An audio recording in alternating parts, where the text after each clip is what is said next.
জালো রে জালো জেগেছে রে জেগেছে যুব সমাজ জেগেছে ছাত্র যুবক জনতা মানবতার সংগ্রাম দাবি আদায়ের সংগ্রাম। আমাদের প্রোগ্রামটি বৃষ্টির কারণে আমাদের শুরু হতে একটু বিলম্ব হয়েছে। আন্দোলন শুরু হয়ে গেছে। এই আন্দোলন বিজয়ের দ্বার প্রান্তে না পৌঁছে আর থামবে না। আজকে বিএনপি সহ সকল বিরোধী দলের নেতা কর্মীরা যারা ঢাকায় অবস্থান করছেন তাদেরকে বলবো একজনের টাকা ছাড়বেন না।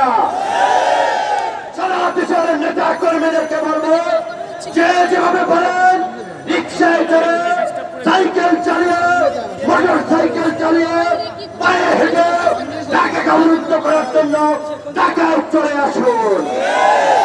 আন্দোলনের খেলা ঢাকায় শুরু হয়েছে। আজকের এই কর্মসূচির পাশাপাশি আগামীকালকে সকাল 11টা থেকে বিকাল 4টা পর্যন্ত ঢাকার সমস্ত প্রবেশ পথে গণতন্ত্রকামী জনতার অবস্থান কর্মসূচি চলবে। সেই কর্মসূচিতে বিএনপি জামাত চরমনাই হেফাজত বাম ডান সকল গণতন্ত্রকামী শক্তিকে অংশগ্রহণ করার আহ্বান জানাই। আগামী কালকের পরবর্তী থেকেও ধারাবাহিকভাবে কর্মসূচি চলবে।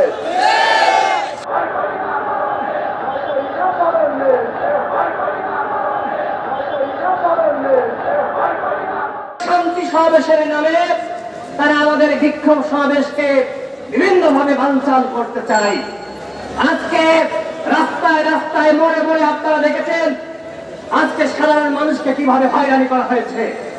আজকে প্রশাসনের ভাইরা, পুলিশ ভাইরা, গোয়েন্দা সংস্থার ভাইরা তারা মানুষের মোবাইল চেক করছে। আজকে তারা আইনের লোকে আইন লঙ্ঘন করছে।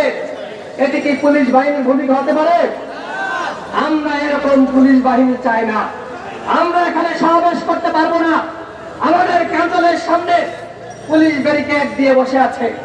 গণ অধিকার পরিষদ যখন থেকে এক দফা আন্দোলনের ঘোষণা দিয়েছে সেদিন থেকে গণ অধিকার পরিষদের নেতাকর্মীদের উপরে একের পর এক হয়রানি চলছে।